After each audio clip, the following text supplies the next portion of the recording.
कमी नाही असं मला वाटतं. अशा सौ राहीबाई या ठिकाणी आपल्याला आपल्या कार्यक्रमामध्ये उपस्थित आहे. तसेच दुसरे पाहुणे श्री देवकरजी हे महिलांना आर्थिक स्वावलंबी होण्याविषयी मार्गदर्शन करणार आहेत.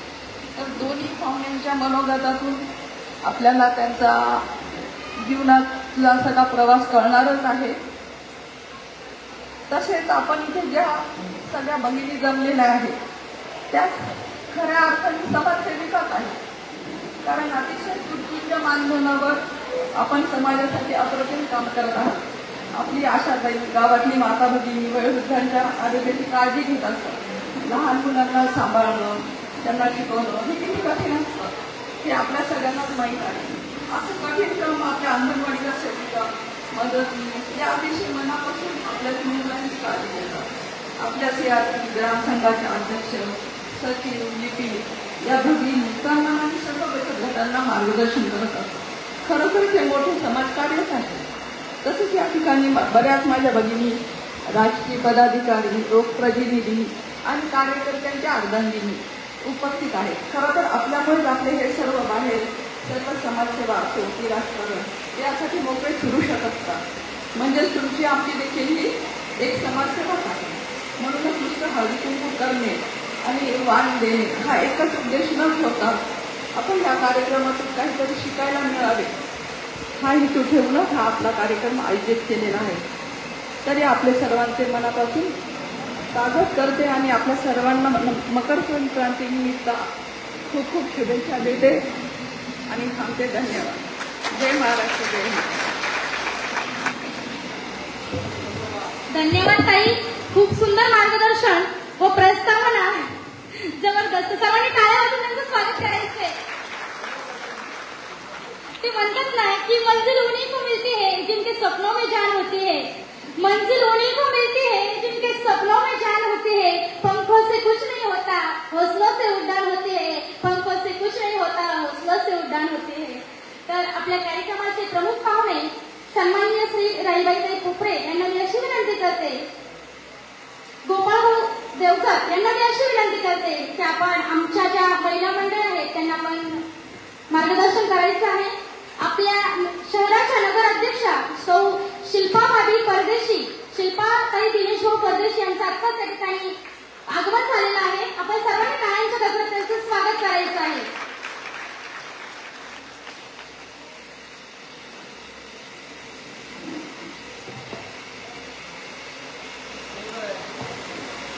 गोपाळ भाऊ देवकर यांनी आपल्याला मार्गदर्शन करायचं आहे.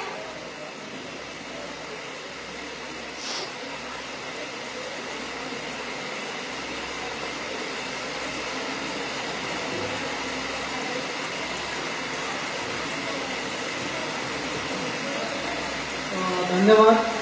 आजच्या या कार्यक्रमानिमित्त मला आपल्या वैजापूर तालुक्यामध्ये येण्याची संधी मिळाली. याच्याही अगोदर मी आपल्या वैजापूर तालुक्यामध्ये एका खेडेगावी येऊन गेलेलो आहे.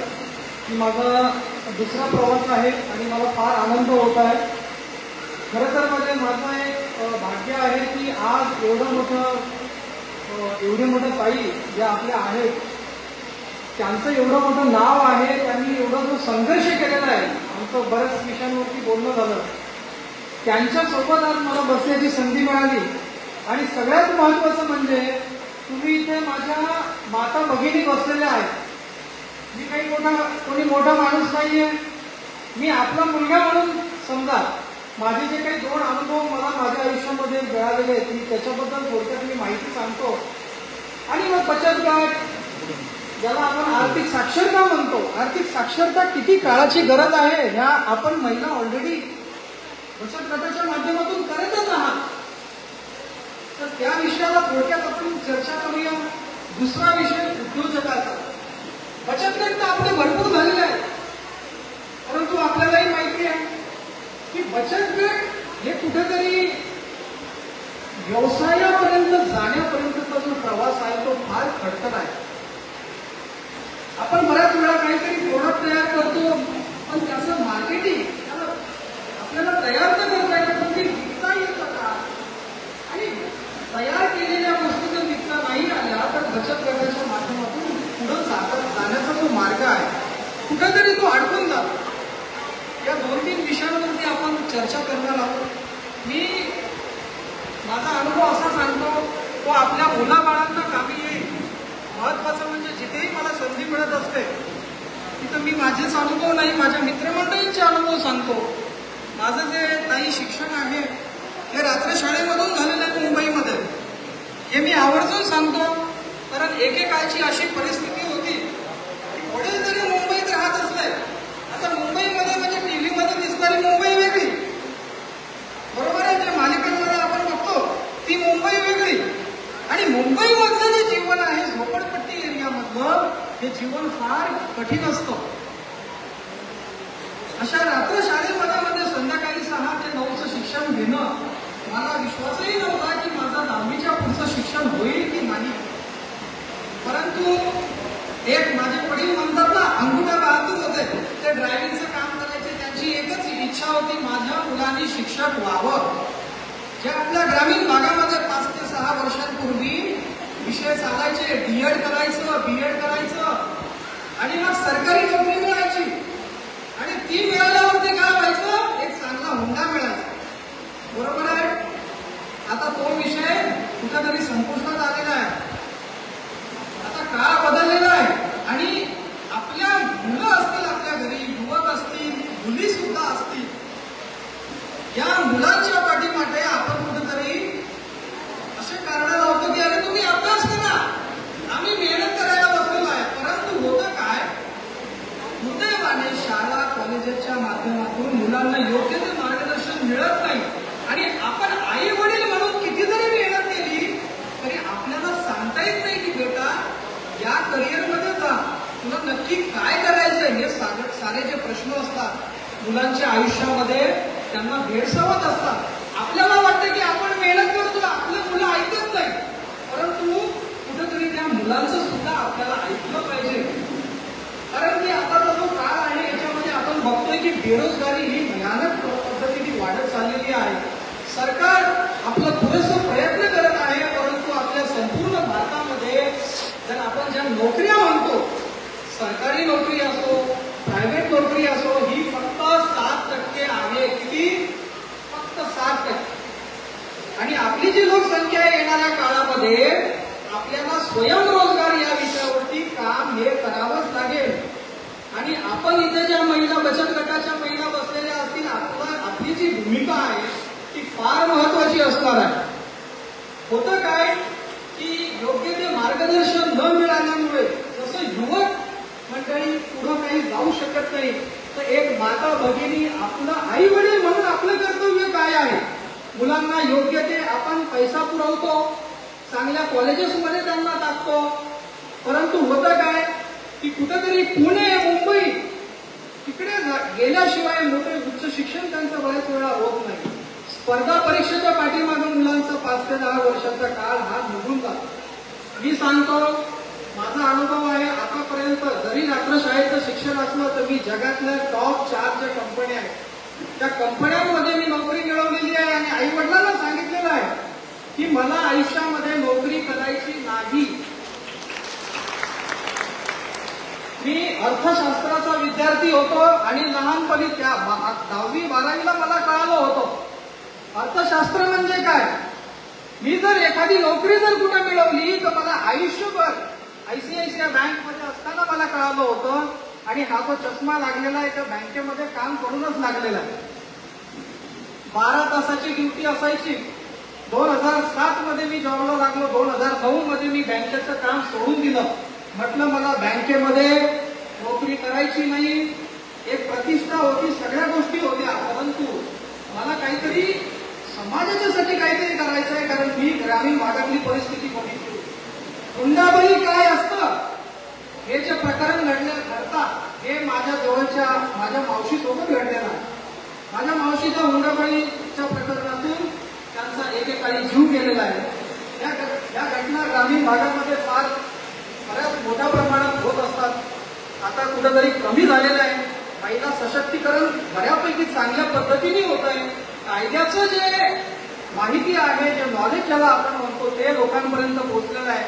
तरी पण ग्रामीण भागातली परिस्थिती आणखी सुधारण्यासाठी फार काम करण्याची गरज आहे. आणि याच विषयाला धरून माझं काही लाखाच्या ज्या नोकऱ्या होत्या त्या सोडताना मला अतिशय काहीही त्रास झाला नाही. 2016 मध्ये मी आपला बुलढाणा जिल्हा जो ग्रामीण जिल्हा म्हणून ओळखला जातो तिथं मी माझ्या कुटुंबाला घेऊन आलेलो आहे. आणि तुम्हाला सांगतो 60-70 हजार रुपये मी जे लाख 1.5 लाख रुपये मुंबईमध्ये कमवत होतो तेवढीच रक्कम मला माझ्या चिखलीमध्ये ग्रामीण भागामध्ये मला कशी मिळवता येईल याचा मी ध्यास घेतलेला आणि ते सहज शक्य आहे. हे मी सांगण्याच्या पाठीमागचं कारण आहे की मुंबईमध्ये जेवढे कुटुंब 1960च्या दशकामध्ये गेले अजूनही आपल्याला वाटतं की माझा मुलगा पुण्यामध्ये जावा, माझा मुलगा बँगलोरमध्ये जावा, मुंबईमध्ये जावा. परंतु मुलांना जेव्हा मुंबईमध्ये 20-25 ते 50 हजाराची नोकरी करतात तर पहिलं त्यांचं स्वप्न असतं की होम लोन घ्यायचं आणि त्या कर्जामध्ये तो मुलगा 20 ते 22, 25, 30 हजाराचा महिना भरतो. त्या मुलावरती किती ताण येतो ते पुढचे कमीत कमी 20 ते 25 वर्ष म्हणजे 40 ते 45, 50 वर्षापर्यंत त्याला ते होम लोन ज्याला आपण गृहकर्ज म्हणतो ते फेडावं लागतं. आणि तिथं जे स्वातंत्र्य मिळतो तो स्वतःचं काही त्याची जी करण्याची उमेद असते त्याला ती करता येत नाही. ताईंनी शिक्षण नसतानाही फक्त त्यांच्या जिद्दीवर एवढा विरोध असताना बऱ्याचशा ज्या काही गोष्टी केलेल्या ह्या प्रत्येक इथे बसलेल्या माझ्या माता भगिनींमध्ये ती ताकद आहे, तुमच्या मुलांमध्ये ती ताकद आहे. फक्त त्यांना वाव देण्याची मला असं आवर्जून मला वाटतं की माननीय श्री एकनाथजी जाधव साहेब यांच्या माध्यमातून फक्त हा एक दिवसीय कार्यक्रम न होता तुम्ही त्यांच्या पाठीमागे लागा आणि आपल्या तुमच्या मुलांसाठी करिअर मार्गदर्शन, आयुष्य कसं घडवायचं, व्यवसाय कसे चालू करायचे. कारण व्यवसायाच्या बद्दल स्कीम तर आपल्याला माहिती आहे, जिल्हा उद्योग केंद्र याच्यासाठी आपण धावपळ करतो, परंतु ती स्कीम घेतल्याच्या नंतर आपण खरंच छोटा मोठा धंदा करतो का, तर नाही करत. आज आपल्याला वाटतं की बँका आपल्याला कर्ज देत नाही, कर्ज मिळतं, परंतु आपल्या महिलांना, पुरुषांना, युवकांना विचार करावा लागेल की कर्ज परतफेड करायची मानसिकता आपल्यामध्ये असते का. शिक्षणासाठी तुम्हाला माहिती असेल, मला असं वाटतं की आपल्या ग्रामीण भागामध्ये मायक्रो फायनान्सचं जाळं झपाट्याने वाढत आहे. मी मुंबईमध्ये अक्षरशः मी माझे काही अनुभव सांगतोय. आम्ही मुंबईमध्ये जवळपास 15,000 महिलांसोबत काम करतो. अशी बिकट परिस्थिती आहे की एक कर्ज उतरवण्यासाठी दुसरं मायक्रो फायनान्स कंपन्यांचं कर्ज घ्यावं लागतं. कमीत कमी त्याचं 30 ते 36% व्याज जातं. आणि ते घेतलेलं कर्ज खरंच कर्जाचे तुम्ही महिला बचत गटांच्या महिला असाल, आपण जर आर्थिक साक्षरतेचे कार्यक्रम जर केले असाल तर चांगलं कर्ज काय आहे आणि वाईट कर्ज काय आहे इंग्रजीमध्ये नेहमी कार्यक्रम होत असतात. Good loan, bad loan. चांगलं कर्ज कोणतं असेल बरं, कोणी सांगू शकतं? चांगलं कर्ज, वाईट कर्ज काय प्रकार आहे बरं, हा महिला बचत गटांना माहिती आहे. शिक्षणासाठी जर आपण मुलांच्या कर्ज घेतलं तर आज तर उद्या माझा मुलगा शिकून ₹1,00,000 कर्ज घेतलं तर भविष्यामध्ये 10 लाख रुपये कमवेल. आज जर मी व्यवसायासाठी 50,000 जर कर्ज घेतलं तर मी 5 लाख रुपये कमवू शकतो. परंतु जेव्हा आपल्या महिलांचे 5, ज्याला JLG म्हणतात, जॉईंट लायबिलिटी ग्रुप, आपल्याला सगळ्यांना माहिती असेल, गट बनवायचे म्हणून बऱ्याच वेळा आपण बनवतो. 2 महिलांना गरज असते आणि आपला गट तुटायला नाही पाहिजे म्हणून बळजबरी बऱ्याचशा महिला कर्ज घेतात आणि मग त्याचे हप्ते भरायची, त्याला काय म्हणतो, कसरत ही चालू होते. मी आजच्या या कार्यक्रमाच्या निमित्ताने आपल्याला मी आवर्जून सांगतो, भविष्यात जर संधी मिळाली तर वेगवेगळे कार्यक्रम व्हायलाच पाहिजे. परंतु कोणतीही बँक, कोणतीही मायक्रो फायनान्स कंपनी कधी म्हणते का हो बचत करा म्हणून? म्हणते आपल्याला, आणि आपणही विचार व्हायचं.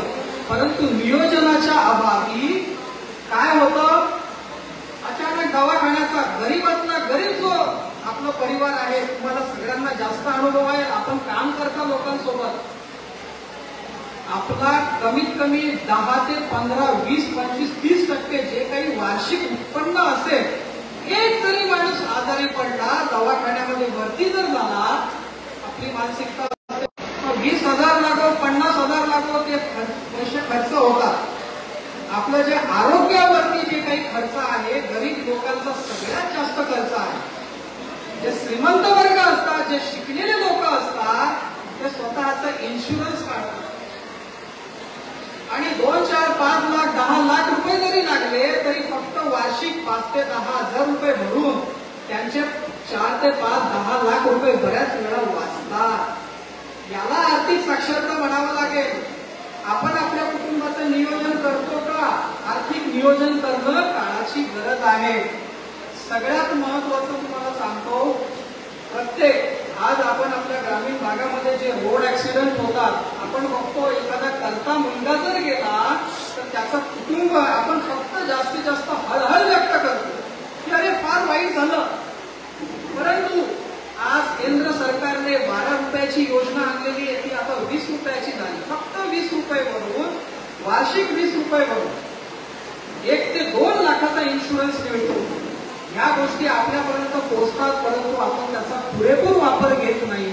येणाऱ्या काळामध्ये एक युवक म्हणून मी सांगतो, भारतातल्या प्रत्येक, तो शेतकरी असो, मजूर असो, कमीत कमी इन्शुरन्स म्हणून 20 ते 50 लाखाचं त्याला विमा मिळायलाच पाहिजे. बरोबर आहे. परंतु हे कार्य जर चांगल्या पद्धतीने करायचं असेल तर आपल्या महिला बचत गटांना कोणत्या ज्या योजना असतात, योजनेच्या पाठीमागं पळण्याची जी तरी आता त्यांचं लक्ष असतं की सरकारची कोणती योजना आलेली आहे, मला त्याचा लाभ कसा मिळतो. आणि माझा तुम्हाला खरंच सांगतो, मनापासून सांगतो, माझा त्या योजनेला थोडासा विरोध असतो.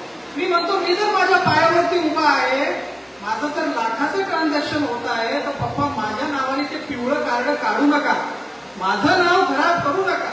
ही वास्तविक परिस्थिती. मी माझी मानसिकता बनवलेली आहे की नाही, मला योजना नको, मला माझ्या पायावरती उभं राहून मी स्वतःच काहीतरी करेन. मी 2 पैसे खर्च जास्त करेन आणि ते करण्यासाठी 2 पैसे बचतही करावे लागतील, 2 पैसे कमवावेही लागतील. आणि तो जर कमवायचा जो मार्ग असेल तर तो छोट्या मोठ्या उद्योगधंद्यातून आज युवकांना, माझ्यासारख्या, मी तुम्हाला नाही म्हणत आहे, पण माझ्यासारख्या युवकांना लाज वाटत आहे छोटे छोटे उद्योगधंदे करण्यासाठी. मग ते गॅरेजचा व्यवसाय असो, इतर शेतीशी निगडीत काही कामं असो. मी अक्षरशः सांगतो, ग्रामीण भागामध्ये ही चळवळ सुरू होणं युवकांची, महिलांची फार गरजेची आहे, छोटे मोठे व्यवसाय चालू करण्यासाठी. आणि याच्यासाठी आपल्या भारत सरकारने स्वावलंबी भारत अभियान म्हणून उपक्रम चालू केलेले आहे.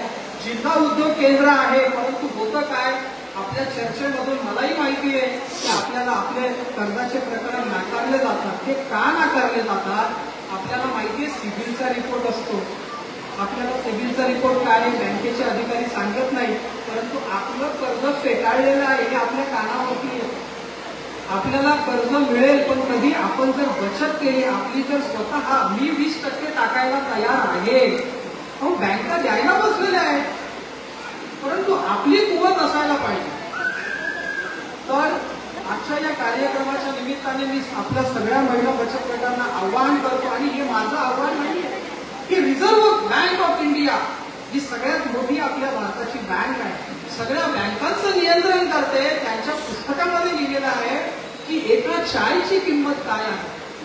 एक चाय जरी आपण असं युवक असो, कोणी असो, चालता फिरता 3-4 चाय होतात, कमीत कमी 30, 40, 50 रुपये तिथे जातात. आम्ही जे कार्यक्रम घेतो, मनातून सांगतो, आम्ही अशा युवक आम्हाला मिळालेले आहेत की सर, आम्ही तुमचा कार्यक्रम अटेंड केला आणि आज मी निर्णय करतो, मी गुटखा खाणं बंद करतो, मी तंबाखू खाणं बंद करतो. आणि मी जर तंबाखू किंवा गुटखा 5 रुपये 10 रुपयाचा गुटखा येतो, तो जर मी बंद केला तर महिन्याचे 750 रुपये मला बचत करता येते. किती? 750 रुपये. आपण महिलांना त्या 750 रुपयाची किंमत काय आहे ते आपल्याला माहिती.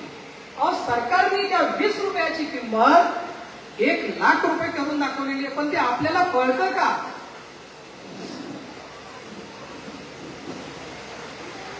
सगळ्यात महत्वाचा आणखी एक मुद्दा सांगतो की येणाऱ्या काळामध्ये शिक्षण, आरोग्य आणि रोजगार या विषयांमध्ये आपल्या वैजापूर तालुक्यामध्ये भरभराटीने कार्य चालू व्हावे आणि फक्त भाषणबाजी आमच्यासारख्या मुलांची न होता आम्हाला आवर्जून बोला आणि आपल्या जिल्ह्यामध्ये आपल्या तालुक्यामध्ये विवेक शिंदे आणि आपले पवन गाडवे सर आलेले हे युवक आहे. मुंबई पुण्यातल्या मोठ्या नोकऱ्या सोडून खेड्याचा विकास करण्यासाठी आलेले. त्यामुळं मी आवाहन करेन माता भगिनी म्हणून तुम्ही त्यांना नेहमी मागणी करा कार्यक्रमाची, चांगल्या कार्यक्रमाची. एवढे बोलून मी माझे 2 शब्द इथे संपवतो. धन्यवाद. धन्यवाद सर, खूप छान मार्गदर्शन आम्हाला केलेलं आहे. सर कसं आहे ना, स्वप्नावर जो जगतो ना त्याला जग असतं, स्वप्नावर जो जगतो ना त्याला जग असतं, पण स्वप्न हेच यशाचं पहिलं पाऊल असतं, स्वप्न हेच यशाचं पहिलं पाऊल असतं. आदरणीय आपल्या सौ शिल्पाताई दिनेश भाऊ परदेशी यांच्या त्या ठिकाणी आगमन झालेलं आहे. माऊली नंतर समाधी नाही, तुकोबानंतर वैकुंठ नाही, माऊली नंतर समाधी नाही, तुकोबानंतर वैकुंठ नाही, शिवरायानंतर छत्रपती नाही, गंधर्वानंतर गाणे नाही, माशानंतर पोहणे नाही, गरुडानंतर भरारी नाही. आणि ताई तुमच्यासारखे महान कार्य पुन्हा होणे नाही, तुमच्यासारखे महान कार्य पुन्हा होणे नाही. आदरणीय ताईंचा आपण एक छोटंसं फुल देऊन त्यांचं पुष्प देऊन स्वागत करायचं आहे. त्यांचं स्वागत मी हर्षलता एकनाथराव जाधव यांना अशी विनंती करते की आपण ताईंचं स्वागत करायचं आहे. सर्वांनी टाळ्या वाजवायच्या आहेत. तसेच नाविन्याची तुम्हाला ओढ आहे, संकटातून मार्ग शोधण्याची प्रवृत्ती आहे. नाविन्याची तुम्हाला ओढ आहे, संकटातून मार्ग शोधण्याची प्रवृत्ती आहे, विजयासाठी काही करण्याची जिद्द आहे, हे आपले कार्य कौतुकास्पद आहे. असे तर आपल्या बनकरताई यांचंही स्वागत शब्द सुनवाणी करते. आपल्या कार्यक्रमाचे प्रमुख पाहुणे सौ राईबाई कोपरेताई यांना मी अशी विनंती करते की आपण आमच्या सर्व महिला मंडळींना मार्गदर्शन करायचं आहे. ताई मी आपल्याला विनंती करते सर्वांनी टाळ्या वाजवून त्यांचं स्वागत करायचं आहे.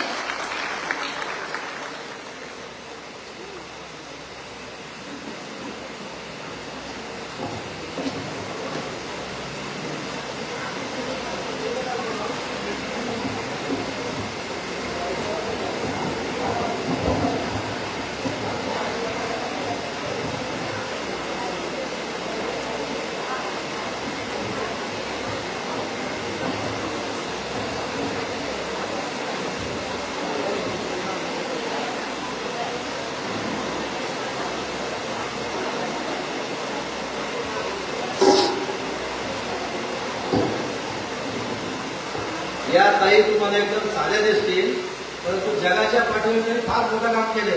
डायरेक्ट नरेंद्र मोदी साहेबांनी त्यांना बोलून घेऊन पद्मश्री अवॉर्ड दिलेला आहे. हे पद्मश्री आपल्या देशामध्ये दरवर्षी 10 ते 12 लोकांना मिळत असतं. त्याला मागच्या वर्षी पद्मश्री दिलेले आहे.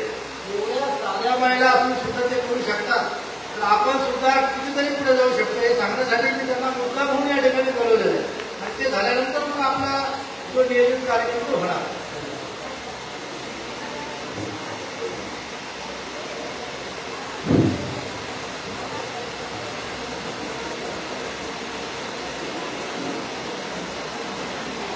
सुरुवातीला बसलेले माझे बंधू आणि माझ्या भगिनी सगळ्यांना माझा नमस्कार. आज एक हळदी कुंकवाच्या निमित्तानं मला इतकं बोलवलं या गावामध्ये. तर या हळदी कुंकवाच्या निमित्ताने मी सगळ्यांना आधी शुभेच्छा देते, खूप खूप शुभेच्छा देते. आणि मला या ठिकाणी बोलायची संधी दिली हा एक माझ्या जीवनाचा मोठा अभिमान आहे.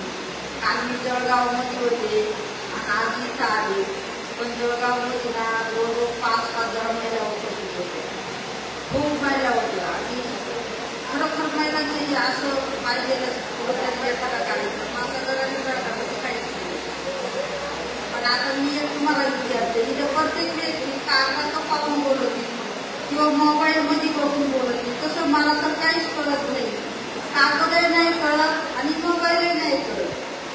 तर मी तुमच्या समोर काय बोलणार आहे, फक्त मी जेवढं काम केलेलं आहे आणि जेवढे कामाचे अनुभव आहे मी तुम्हाला फक्त अनुभव सांगणार आहे. आणि अनुभवातून काय काम केलेलं आहे एवढं तुमच्याबरोबर मी पोस्ट करणार आहे. तर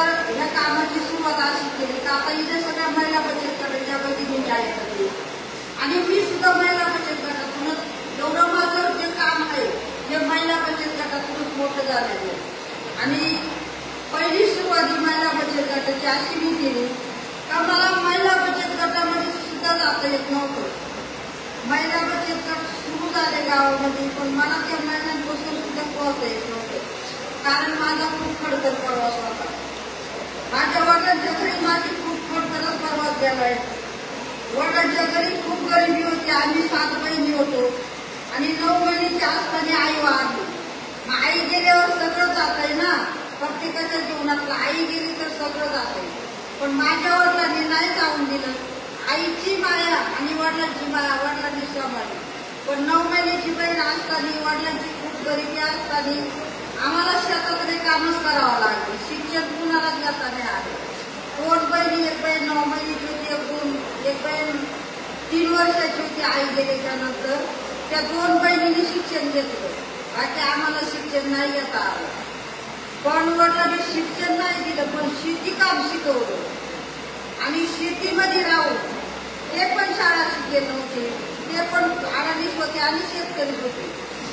शेतीमध्ये राहून माणसानं काय केलं पाहिजे, कसं वागलं पाहिजे, कसं काम केलं पाहिजे, समाज कसा धरला पाहिजे, हे वडिलांनी जसे आता शिक्षण प्रशिक्षण देतात आणि काहीतरी त्यांना शिकवतात. माझे वडील आम्हाला 1 महिन्याने 2 महिन्यांनी घरात बसवायचे आणि ती घरात ज्ञानाचं शिक्षण द्यायचे, ज्ञान शिकवायचे. समाजात कसं राहायचं, कसं काम करायचं, कसं वागायचं. गरिबी आली तर कधी लागू नाही, शेतीमध्ये आलं तर मागू नाही, टाकीच्या गावात उठायचं जपवायला येत नाही आणि चांगल्या कामामध्ये मरून निघायचं, करून निघायचं नाही. आणि एवढा खडतर प्रवास माझा बाळावर झाला. इकडं पण खूप खडतर प्रवास आला माझ्यावाला. पण वडिलांची एकच चांगली होती, 7 बहिणी होत्या. जिथं दिले तिथंच राहायचं, माझ्या नावाला पट्टा नाही लावायचा. आणि ते वडिलांचे शब्द आता कागदावर लिहून ठेवतात. मी एक शब्द मी माझ्या डोक्यामध्ये साठवून ठेवला. आणि माझं 12 वर्षच लग्न झालं वडिलांची गरिबी असल्यामुळे. माझा इकडे एवढा खडतर प्रवास आला तर माझे 25 वर्ष गायच्या मोठ्यात गेले, गायच्या मोठ्यामध्ये. आणि मी 4 बाळाला जन्म पण गायच्या मोठ्यामध्ये दिला. संध्याकाळच्या डिलिव्हरीला सकाळचं सगळं काम करायचं. 5 दिवसाच्या पाठीची बाजून 3 किलोमीटर 4 किलोमीटर शेतीमध्ये जायचं, शेतामध्ये दिवसभर काम करायचं, संध्याकाळची परत पाठीची बाळ बांधून परत घरी जायचं. मग एवढा खडतर प्रवास. पण माझे वडील म्हणायचे आज तू खडतर प्रवास काढला तर तो उद्या कधीतरी चांगलं होईल. आणि त्या शब्दाला मान देऊन एवढा खडतर प्रवास. त्याच्यामध्ये मला एक माझे 3 मुलं झालं. मला मुली कुठे आणि मला पाहिजे होती काय मुलगी पाहिजे होती, मुलगा नसता तरी चालला. पण एक 3 मुलं झाले तरी मला मुली व्हायला. 4थ्याने मुली झाली मला, 6थ्या मुलाला मुलं घेतात. आणि एवढ्या खडतर प्रवासामध्ये मला पुन्हा सगळं करून द्यायचं नाही, पुन्हा सगळं लावून द्यायचं नाही, फक्त शेत आणि घर एवढंच माझ्या जीवनात मला माहिती होतं. नंतर मुलं मोठाले झाल्यावर मी ऊसतोडी कामगार झाली. ऊस तोडायला जायचं 4 महिने, सगळं वेळ राखला. आणि ऊस तोडून आलं तर म्हणून हाताला काय काम नसायचं. माझ्या मोठ्या मुलांनी 10वीची शाळा सोडली आणि तो शेतीत काम करू लागला. तेव्हा मला समाजात काहीतरी काम करता. मग मी बचत गट तयार करायला लागली. बचत गटात मला खूप अडचणी आल्या, कारण मी शिकलेली नाही ना. मग बचत महिला कशा तयार करायच्या, बचत कशी जमा करायची, कशी बँकेत करायची. आता सचिव आदित्य बँकेत गेले का बचत भरायला, त्यांनी निम्मे पैसे खर्चायचे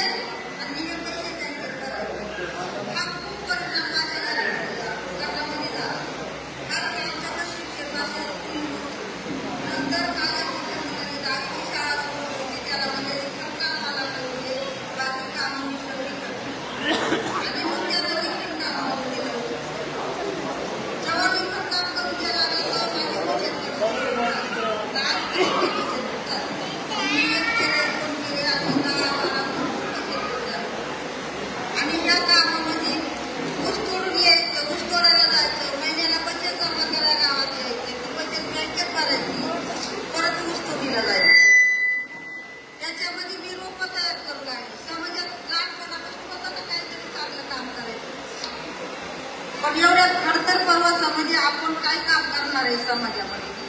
मी रोप तयार करून आले. पाऊस पडला का प्रत्येक बचत गटाच्या महिलांना एक एक दोन दोन रोप द्यायची. ते किंवा असा हळदी कुकाचा कार्यक्रम घेऊ लागले. माझ्याकडे पैसा नसायचा काय त्याच्या हळदी कुकाला वाण म्हणून द्यायला. मी एक एक रोपच वाण म्हणून द्यायचे त्या हळदी कुकाला. असं काम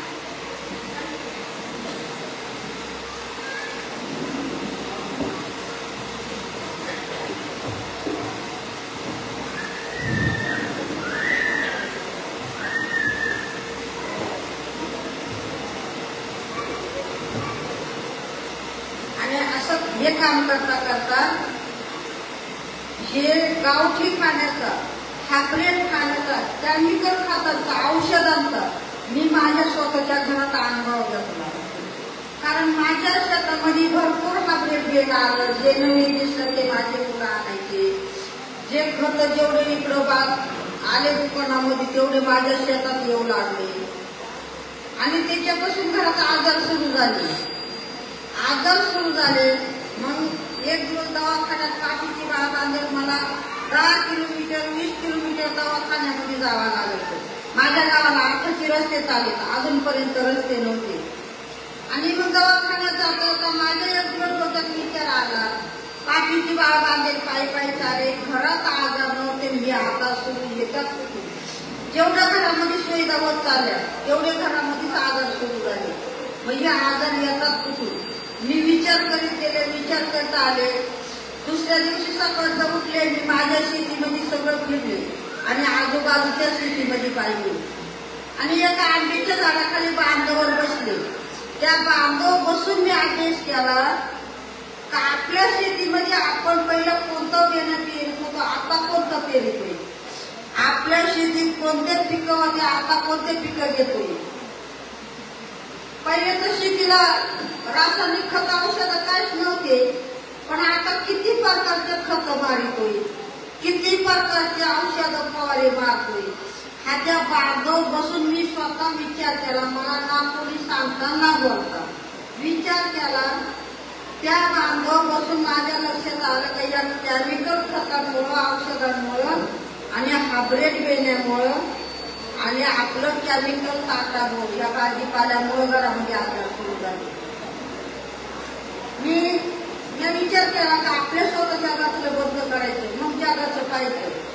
मी माझ्या घरातलं संध्याकाळी बंद करायला लागले. पण मला घरातून एवढा मोठा युद्ध झाला का लहान मोठं मला खूप काही बोलू लागलं, खूप काही वाईट मला बोलले. मी जसं मला ना केमिकल खतं बंद करायची, औषधं मारायचं नाही, सगळं पारंपरिक आपले बियाणं आहे हे देशी बियाणं पिकवायचं, मला नाही ते बोलले. त्याचा खूप मला राग आला. मी म्हणले आजपासून मी घरात काही बघणार, ते सगळं काही तुम्ही बघायचं. 8 दिवस मी गप्प बसले घरामध्ये. तर 8 दिवसाच्या आत माझा एक नातू आजारी झाला. त्याच्याकडे मी दुर्लक्ष केलं. त्याच्या आई वडिलांनी 2 दिवस खेडेगावात गेला दवाखान्यात. 5 दिवस अकोला म्हणून गाव आहे तालुक्याचं, तिथं ऍडमिट केला. तिथून परत संगमनेरला पाठवलं. 3 दिवस संगमनेरमध्ये होतं. संगमनेरमध्ये असल्याने मग मी आले. त्या बाळाला बघायला मी आले. चौथ्या दिवशी त्याची जगाची परिस्थिती नव्हती आणि चौथ्या दिवशी बाळ नाशिकला पाठवलं. पण एवढा खडतर पर्वत आला तर जवळ नाशिकला 1 रुपया सुद्धा राहायला नव्हता. एकच वाटी होती गळ्यामध्ये, मनी सुद्धा नव्हते. ती वाटी नाशिकमध्ये मोडली आणि तिथून आंदोलन करून ते बाळ मुंबईला नेलं. पण मुंबईला नेलं, 1.5 महिना दवाखान्यात होतं तर 1.5 लाख रुपये लागले. मला नातेवाईकांनी काही पाहुण्यांनी पैशांना मदत केली तेव्हा. पण नंतर मला तेवढे पैसे फेडायला मला शेती गाण ठेवावं लागली, आवताचे बैल विकावा लागले, दुधाच्या म्हशी विकावा लागल्या. पण लोकांचा 1 रुपया सुद्धा मी कुणाचा ठेवला नाही. आणि तेव्हापासून माझं कुटुंब मी सांगत तसं ऐकायला लागलं. तेव्हापासून मी सगळं गावाला बियाणं गोळा केलं, एक बी आणलं, एवढं बी आणलं, 4 दाणे आणले, त्याचा निवारा केला. आणि माझं शेत मी सगळं सेंद्रिय पद्धतीनं गावठी बियाणं पिकू लागले. माझ्या घरातले आजार कमी झाले. मी बचत गटाला सांगू लागले, नातेवाईकांना सांगू लागले. पण तेव्हा पण मला लोक खूप नावं ठेवायचे, खूप हसायचे, खूप काहीतरी बोलायचे. काम, पण मी खंबीरपणाने उभी राहून या कामाला सुरुवात केली. नंतर मला कंपनीवाल्यांनी विरोध केला, दुकानवाल्यांनी विरोध केला, कृषी सेवकांनी विरोध केला. आपलं एवढं शिक्षण झालं, एवढ्या डिग्र्या झाल्या, आपलं संशोधन झालं या कामावर, काय केलाय मावशीचं ऐकत या. ती पुढे शिकायला गेली, ती डोंगरदऱ्यामध्ये राहते आणि खरोखर मी डोंगरदऱ्यातच राहते. पण मी म्हणले खंबीरपणे हे कामाचं परत तुम्हाला कधीतरी वळावाच लागलं. आणि आता तेच लोक माझ्याकडे येतात. आता बेसागरीची मुलं येतात, कृषी सेवक येतात, बेसागरीची मुलं आजी आम्ही शिकायला आलो, इथे आजी शिकेल नाही तर तुम्हाला काय शिकवणार आहे. पण नाही, तुमचं ज्ञान, तुमचं नॉलेज हे आम्ही शिकायला. माझ्याकडे 2-2, 4-4 किलोमीटर एसट्यावरून मुलं येतात. माझ्या छोट्याच्या घरामध्ये मी बसते आणि हे शेतीचं ज्ञान त्यांना शिकवते. आता मी शाळेची कधीही पायरी नाही येईल, पण आज रोज एका कॉलेजवर मी उभी आहे. हा माझ्या कामाचा अभिमान आहे, माझा नाही अभिमान, माझ्या कामाचा अभिमान आहे. आणि हे काम करत असताना मला मुलांमध्ये जास्त बोलायला चांगलं वाटत, महिलांमध्ये वाटत का मला असं वाटत जे घरात जे काय करतंय ना हे फक्त महिलाच करते. काय भाजी करायची, काय स्वयंपाक करायचा, काय स्वयंपाक हे महिलालाच माहिती आहे. पण अजून याच्यावर कोणी विचार केला नाही. आपली पहिली भाजी कशी होती आणि आताची भाजी कशी आहे हा कोणी विचार केला नाही. तर हा प्रत्येक महिलेला विचार करणं गरजेचं आहे. आपण पैसे देऊन बाजारात जातो, पैसे देऊन विष घेतो, ते आपण खातो आणि कुठंतरी आजाराला बळी पडतो. मला कोकणामध्ये गेले ते इकडगड म्हणून आहे आणि तिथं समोर चायना मारलेले ते म्हणून मी गेले थोडी बोलू. आपण शेतकरी असून आपण विष पितो, आपण एक खातो, आपण दुसऱ्याला खायला जातो आणि कुठंतरी आजाराला बळी पडतो. मग एखाद्या मोठ्या दवाखान्यात हॉस्पिटलमध्ये जातो.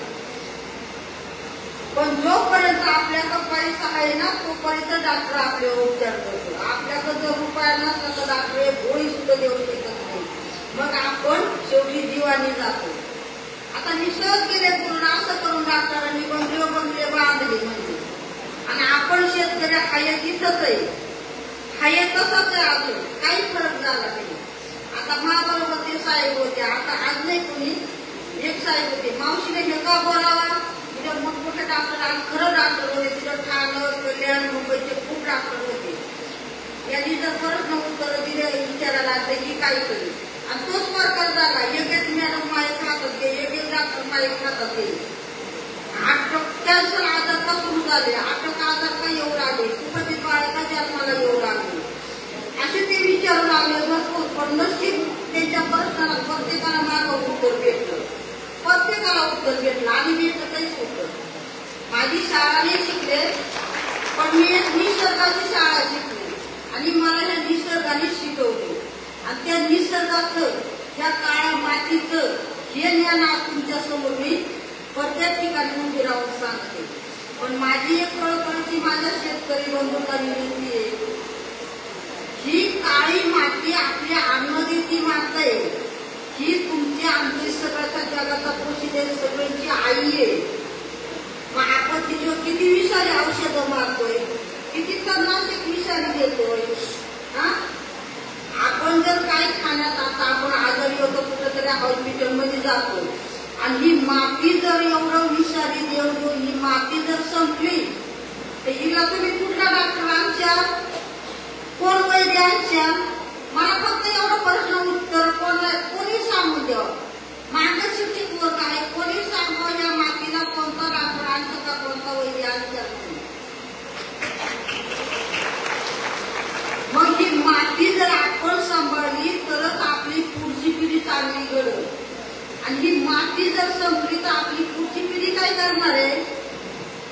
माणसे 105 वर्ष 107 वर्ष जगत होते. आता काही आयुष्य का कमी झालं, कोणी कमी केलं हे आयुष्य, कसं काय झालं. पहिले आमच्या टाइमला एवढे खडतर पर्वत होते, कधी कुपाचे बाळा ऐकण्यात आलेले, कधी काम करता करता मुली डिलेवारी व्हायची. आणि आता मुलगीला पहिल्या महिन्यापासून दवाखाना, गोळ्या, औषधं, काम नका करू, वजन नका उचलू, तरी त्या मुलगीचं काय होतं? शिथिल होतं ना.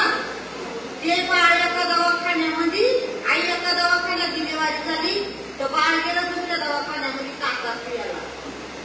मग हा प्रकार कसा येतोय हो? कसा काय होणार? हा कोणी विचारच करीत नाही. याच्यावर कसं माफ होईल हा पण विचार कोणच्या डोक्यामध्ये नाही. मग याच्यावर माफ कसं केलं तर या महिलांनी ठरवलं पाहिजे. आपण बरोबर बायला काय दिलं पाहिजे, काय खाल्लं पाहिजे, काम करून द्यायचं का नाही हे आपण ठरवलं पाहिजे. आपण जर आता फळ खाऊ घालतो, ज्यूस खाऊ घालतो, तर ते फळ सगळे पावडरला पिकवलेले ना, सगळं फळाला इंजेक्शन पावडर मारेल ना.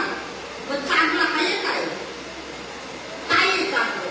म्हणजे चांगलं आपला असून आपल्याला माहित नाही, आपण सगळं विसरलोय. तर माझी एक कळकळीची विनंती आहे, प्रत्येकाच्या घरामध्ये किचन गार्डन पाहिजे, घरापाशी किचन गार्डन पाहिजे, प्रत्येकाच्या शेतात परत बाग पाहिजे, आणि आपली बाग आपल्या ताटात आली पाहिजे, आपल्या बाळाच्या डब्याला आपलीच भाजी आली पाहिजे.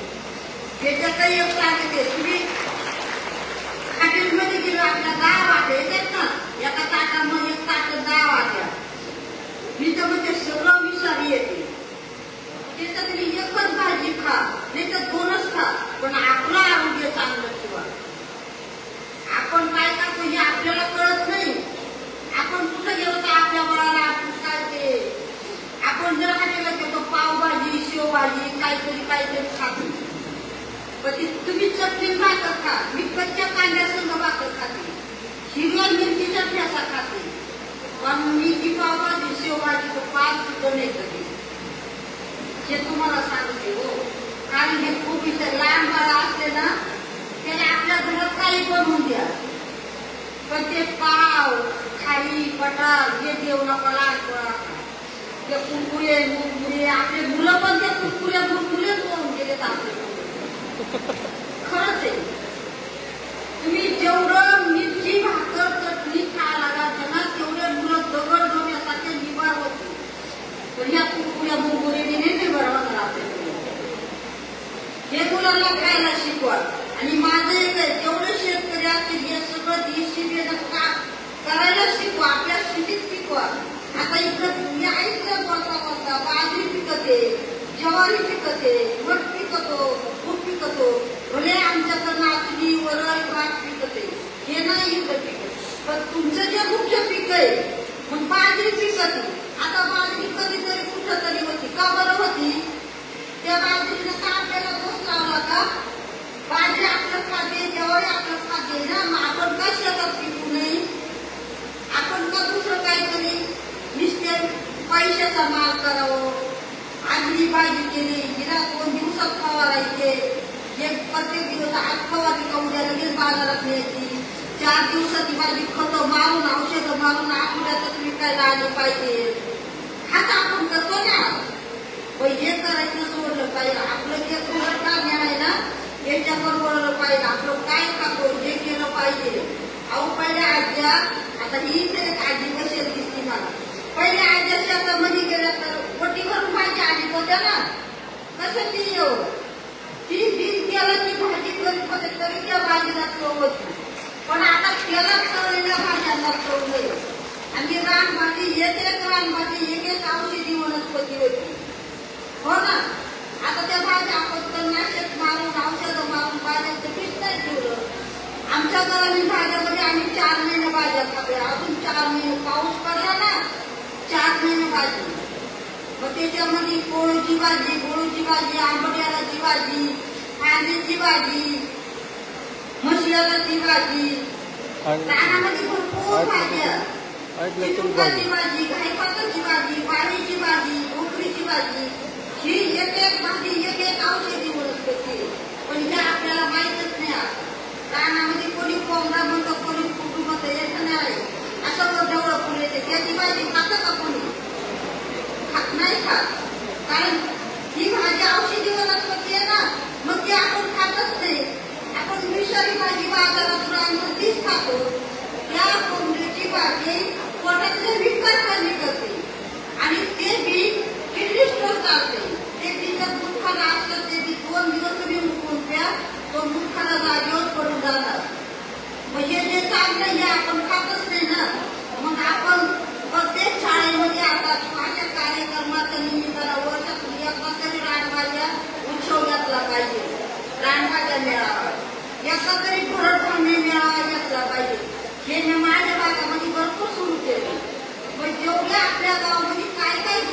आहे ते एक एक महिलाने आणलं पाहिजे, एक एक मुलाने आणलं पाहिजे.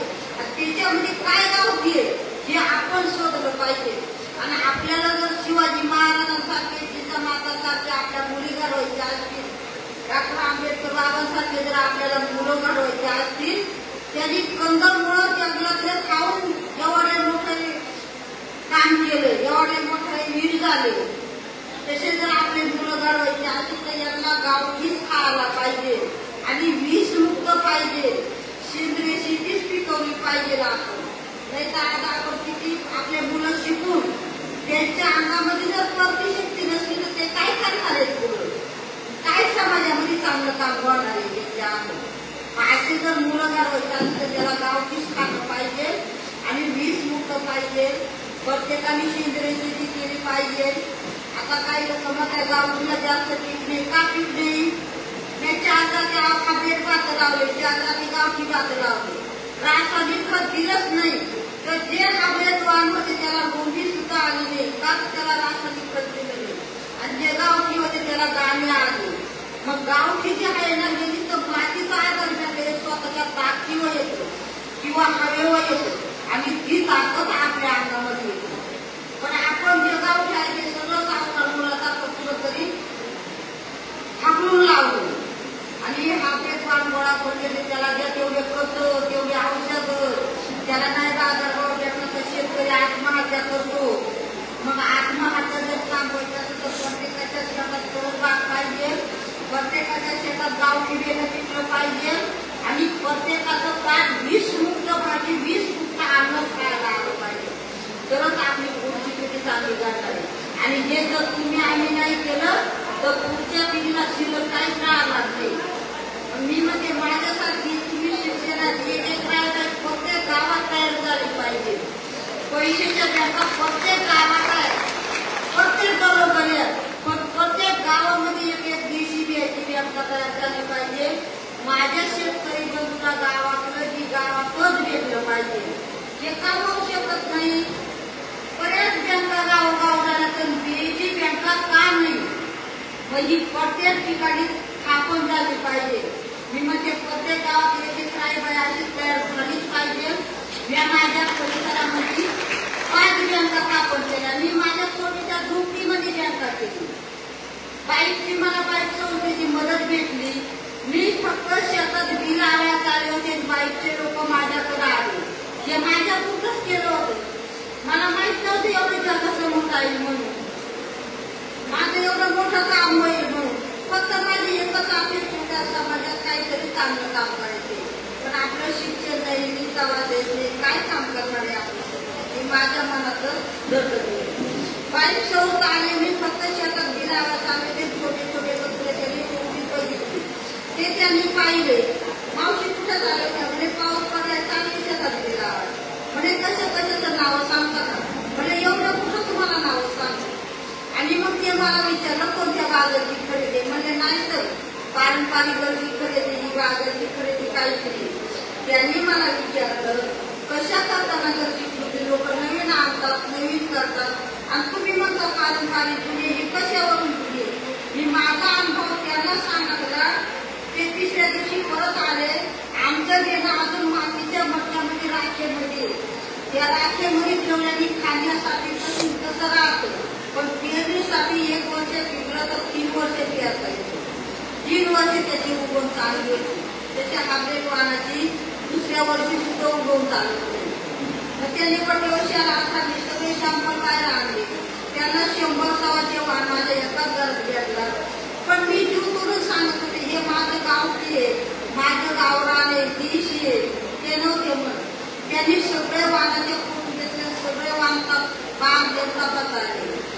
आता ते जुनं जे सोनं होतं ते सगळं दिवशी निघालं आणि त्या संस्थेने, बाईक संस्थेने एवढी मोठी मला मदत देऊन आज समाजामध्ये काम झालं. पण आता बरेच लोक जुन्याकडे वळले. पण जुने लोक काय, आता लोक काय करतात? स्वतः पुरतं चांगलं पिकवतात आणि बाकीचं विषारीच पिकवतात. मग माझं म्हणणं का सगळ्यांसाठी चांगलं पिकवा. चांगली सेंद्रिय भाजी असते तिथे 2 पैसे जास्त घ्या तुम्ही, पण चांगली पिकवा ना. मग हे लोक शिकले पाहिजे, हे लोकांनी केलं पाहिजे. आता प्रत्येक गावामध्ये काल जळगावमध्ये खूप महिला होत्या, त्यांनी सगळ्यांनी बरंच महिलांनी वर्क केलं काही करू. बऱ्याच महिला काळापासून आम्ही थोडं तरी सेंद्रिय करू आणि करता करता पूर्ण सेंद्रिय. त्याच्याकडे आता बरेच लोक वळाले. तर तुम्ही सुद्धा हे काम आता मला आमच्या महाराष्ट्रातले पुरस्कार आहे. आणि मग त्या झोपेत काम केलं. मला ते दादा पाटलांनी एक मोठी वीज बँका बांधून दिली आणि वीज बँका बांधून नाशिकवाले एक पाण्याची टाकी बांधून दिली. पण आता रस्ते चालेल, पण अजून विरा आहे त्या झोपीतच राहते. आमचा खूप दुर्गम भाग आहे. आता ते रस्ते चालेल माझ्या गावाला आणि सगळं वरच्या पावसावर अवलंबून. तुमच्याकडं भरपूर आहे, दुर्गम भाग आहे म्हणतात, पण आमच्याकडून खूप चांगले. मग तुम्ही गावची म्हणता तर कुठं राहिलीच नसेल, गावची बाजू तर कुठं राहिलीच नसेल, पण ती केली पाहिजे. आणि हे काम तुम्ही एखाद्याला परत नाही विचारायचं असं तर तो मला विचारून द्या. पण आता इथून उठले का लोक खूप खूप गाड्या गर्दी करतात. पण मी म्हणते माझे फोटो नका घेऊ, पण माझे विचार बाकी नक्की घ्या. आणि आता एवढं मोठं काम म्हणतात ना, मी म्हणते माझं काम अजून खूप छोटे. ज्या दिवशी प्रत्येकाचा ताट विषमुक्त होईल ना, त्या दिवशी माझ्या मनाला मी म्हणतो माझं काम खूप मोठं झालं. तोपर्यंत नाही मोठं होणार. आणि असे काम माझे पुरस्कार मला किती भेटले तर मी या समाजाची सेवा करीत राहणार. आणि माझे मातीचे पाय मातीवर राहणार. हे पद्मश्री पुरस्कार नारी मला भरपूर भेटले, पण ते माझे नाहीये. ते सगळे ह्या काळ्या आईचे, ह्या मातीचे, माझ्या बियेचे, माझ्या शेतकरी बांधवांचे. असं तुम्ही सुद्धा माझ्याकडून एखादा शब्द वाईट केला असेल तर तोही मला माफ करा. आणि चांगला असला तो नक्कीच घ्या. आज हार्दिक तुकाच्या निमित्तानं सगळ्या महिलांना मी एक शुभेच्छा देते का तुम्ही फक्त 20 मुक्त आपल्या बाळाच्या ताटात आलं पाहिजे एवढं काम केलं तरी चालेल. आता काही लोकांनी माझ्याकडून शाळेवर जागा असते, गेट असती करतो, तिला फुलाचे झाडं लायच्यात, फुलाचे झाडं लायच्यात, म्हणजे गावची भाजीपाला करा ना शाळेवर. आता काही ठिकाणी मुलांना केले ते बाळाकडे तुळजापूरला, त्या लोकांनी माझ्याकडून गेले, काही लोकांनी शाळेवर त्यांनी भाजीपाला केला. ते मुलं फोन करतात, फोन पाठवतात. आधी तुम्ही तुमच्याकडून देणं असलं सगळ्या शाळे लोकांनी आम्ही केलं तर 2 टायमाचा भाजीपाला आमच्या हाताने करून टाकले. मला अभिमान वाटतोय. मग आपण शेतकरी असं का करतोय? पुण्या मुंबई ठिकाणी किंवा माती टाकून लोकांनी भाजीपाला केला. आता काही लोक म्हणजे आमचे बंधे तिथं जागा नाही, जागा तरी एक करते उठून बाजूला येतो आणि तिथं 2 बिनावर त्याला 2 वाढून द्या, त्याला भाजी येईल आणि आपल्या दारामध्ये गेलंही होते. तर हे आपण करीत नाही. तर हे करायला शिका. छोटीच्या कुंडीमध्ये एक पाण्याचं झाड येते, 2 मिरचीची झाडं येते, 2 पालक येते, मेथी येते, पण हे आपण करीत नाही. तर हे करायला शिका. आणि महिला बचत गटाने आता आपण जर काम करतो याच्यामध्ये काहीतरी जोडदार पण केला पाहिजे. आणि खरोखर महिला बचत गटात काही योजना पोहोचली नाही आणि काही पोहोचलं तर त्याचं माहिती पण होत नाही. पण आता ज्या बाळाने जे सांगितलं एक शब्द आपण बोलायला आणि या शब्दाचा काहीतरी तुम्ही पुढं करा. बचत गटाच्या महिलांना प्रत्येक बचत गटाने गावरान खाल्लं पाहिजे, गावरान केलं पाहिजे, गावरान पिकवलं पाहिजे. असे किती लोक करतील बरं? धन्यवाद. तर तुमच्यासाठी मी तर येते टाळायचे तुमच्यासाठी एवढे बोलून माझं सगळं जय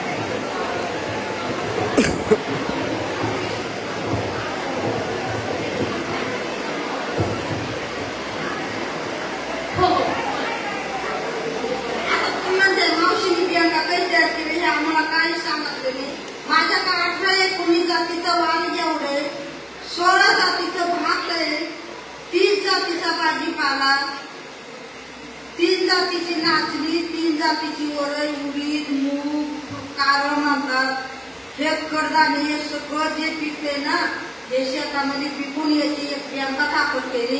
आणि आता प्रत्येक ठिकाणी लोक, मी इकडे फिरले तरी लोक बियाण्याला येतात आणि हे देशी बी प्रत्येकाच्या बागापासून गेलं पाहिजे, हे माझं स्वप्न आहे. आणि प्रत्येकाने पिकवायचं, कारण रोज लोक बघायला येतात आणि बियाण्याला येतात. हे नुसती बँकाने स्थापन केली, हिचं खूप मोठं देऊन चालू आहे. सुरुवाती अशी केली का बचत गटांना दिलं नर्सरी करून, त्याच्याकडून 1 किलो द्यायचं, 2 किलो द्यायचं आणि आता पैसेवर येत असते. आता छोटे छोटे पाकिट, आता कृषी खात्याचा आता जवळजवळ 1 लाखाचं बिल कृषी केंद्रावर गेलं. म्हणजे प्रत्येक शेतकऱ्याचं मी लोकांना सांगते का तुम्ही फक्त खाण्यासाठी नाही देत, पिण्यासाठी नाही देत, तुम्ही वाढवा आणि तुम्ही 4 शेतकऱ्यांना द्या. हा माझा एक उद्देश आहे. धन्यवाद ताई. इतकी पहिल्या लोकांना पहिल्या सासूरवास होता, बरोबर आहे की नाही? पण ते एवढ्या खरंतर सासूरवास सहन करून ताईंनी आज आपल्या समोर एक ज्वलंत उदाहरण, जिवंत उदाहरण आपल्याला दिलेलं आहे. पहिलं असं होतं की उठ उठ सासूरवाशीन बाई तुला कामाचा ग घोर, उठ उठ सासूरवाशीन बाई तुला कामाचा ग घोर, जसं तू गोठ्यामधला ढोर. म्हणजे गुरांसारख्या ढोरांसारखा इतका सासूरवास त्या काळच्या स्त्रियांना सहन करावा लागायचा. त्यातून सुद्धा ताईंनी आपल्यासाठी एक ज्वलंत उदाहरण त्या ठिकाणी दिलेलं आहे. आणि एवढंच काय तर तिला दिवाळीला जर तिचा भाऊ न्यायला आला ना तर त्या भावासमोर सुद्धा तिला शिव्या ऐकावं लागायच्या. आताची मुलगी ऐकू का सर? आताची मुलगी ऐकू शकत नाही. मला तर एवढं माहिती आहे की भाऊ उभा दारापाशी मेहून येणार राम राम रुमालानं डोळे पुशी, भाऊ उभा दारापाशी मेहून येणार राम राम रुमालानं डोळे पुशी, रुमालानं डोळे पुशी. आणि दुबंगली ही धरणी माता फाटले आकाश ग, दुबंगली ही धरणी माता फाटले आकाश ग, कधी संपणार नारी तुझा वनवास ग, कधी संपणार नारी तुझा वनवास ग. हे आकाश जरी कोसळलं आणि ही धरणी माता जरी फाटली ना तरी या स्त्रियांचा सासूरवास हा कधी संपणार नाहीये. पण आपण आपल्या राईबाई टोपे यांनी आत्ताच आपल्याला जे मार्गदर्शन केलं त्यांचे विचार आपल्यामध्ये रुजवून स्त्री काय करू शकते आणि स्त्री कुठपर्यंत जाऊ शकते हे आज सर्वांना आपल्याला या ज्योतिबांना दाखवून द्यायचे. राष्ट्रमाता राजमाता जिजाऊंचा आवाज, राष्ट्रमाता राजमाता जिजाऊंचा. सन्माननीय लोकविकास प्रतिष्ठानचे सन्माननीय श्री एकनाथरावजी जाधव यांना मी अशी विनंती करते की आपण आम्हाला मार्गदर्शन व काही सूचना द्यायच्या आहेत. आभारही प्रदर्शनी करणार आहेत. सर्वांनी टाळ्या वाजवून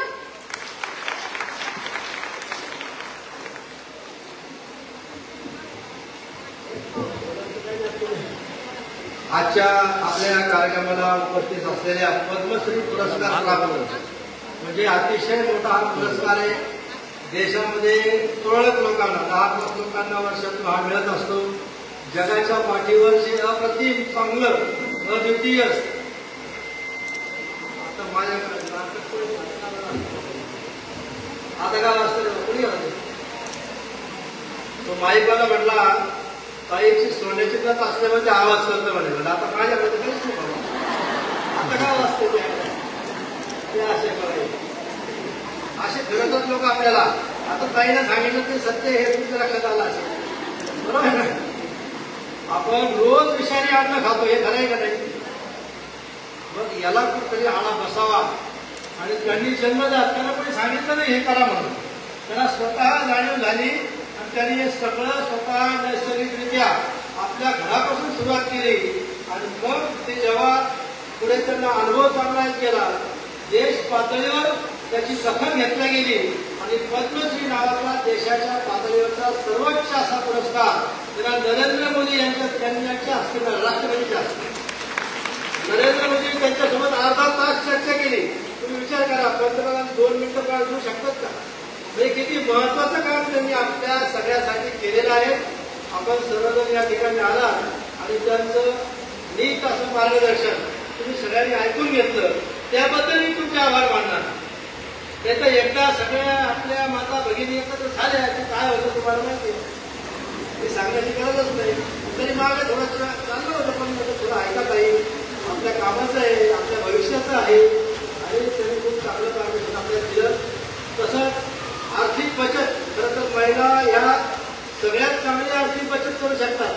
त्यांना सांगण्याची गरज नसते.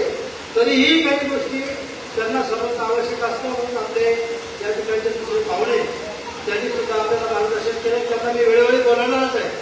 युवक मेळावा असो, आपल्या महिलांमध्ये थोडक्यातला मेळावा असो, आज आपण पोळी साधण्याचा प्रयत्न केला. संक्रांत तर आहेच, त्या निमित्ताने हळदी कुंकू घेतच असतो आपण.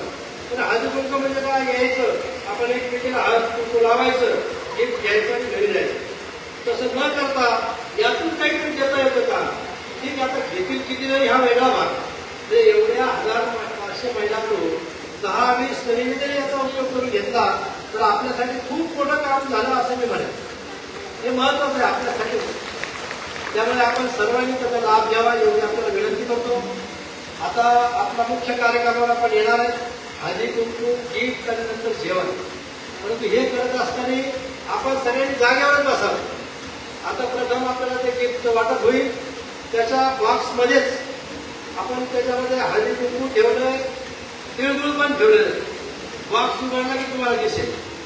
तुम्हाला त्याचं एकमेकींना हळदी कुंकू करायचं तुम्ही काय 10-5 मिनिटं, पण तुम्ही जागेवर बसून राहा. नाही तर काय गोंधळ होईल तुम्हाला माहिती आहे का? कालच्या सारखा कालच्या बरेच जणी असतील. काल काय गोंधळ झाला, काय राडा झाला, ते सगळं आपण रिस्ट्रिक्ट केलं. म्हणजे असं गोंधळ होऊ नये म्हणून गेटवर आपण सांगितलं, आपण आम्हाला आमंत्रित केलं, निमंत्रण पत्रिका पाठवल्या, फोन केला आणि त्यांना सगळ्यांना बोलवलं. त्याचं एकमेव कारण होतं की असा कुठलाही प्रकारचा गोंधळ न होता चांगला कार्यक्रम झाला पाहिजे, उत्कृष्ट कार्यक्रम झाला पाहिजे. सगळ्यांना व्यवस्थित मार्गदर्शन मिळालं पाहिजे, सगळ्यांना गिफ्ट पण मिळालं पाहिजे, जेवण सुद्धा चांगलं झालं पाहिजे. म्हणून तुमच्या सगळे वाटतील ना. मला निरोप आले काही बाहेर काही नाराज झाल्या तर ठीक आहे, हटत नाही. परंतु कार्यक्रम जर चांगला करायचा असेल तर तो व्यवस्थित झाला असं वाटायचं असेल या आपल्या माता-भगिनींना, आपण त्याच पद्धतीने केलं पाहिजे जे आपण ठरवलं आणि आपण ठरवण्यानुसार केलं. आता आपण वाटपाला या ठिकाणी सुरू करू. मला असं वाटतं की आमचे लोक इथून काढून देतील. एक 7-8-10 जणी जर पुढे आल्या, 8-10 जणी, तर त्यांनी प्रत्येक लाईनमध्ये जाऊन तिथं वाटप करा. हो विजयाताई, तुम्ही 7-8 जणी बोलवा म्हणजे हेही येऊ शकतील तुमच्यापर्यंत. परंतु तुमच्यातले कोणी आले तर बरोबर काय. आणि नंतर जेवण आहे, सावकाश जेवण करा, घाई करू नका. चांगलं जेवण आहे, सगळ्यांना आवडेल असं. फक्त घाई करू नका, बाकी सगळं व्यवस्थित होईल. जागेवर कडे उठू नका. गिफ्ट घेताना हे द्यायला पाहिजे. त्याच्या हातात तुम्ही सगळे इथं थांबा. या काही लोक येऊन जेवण करतात.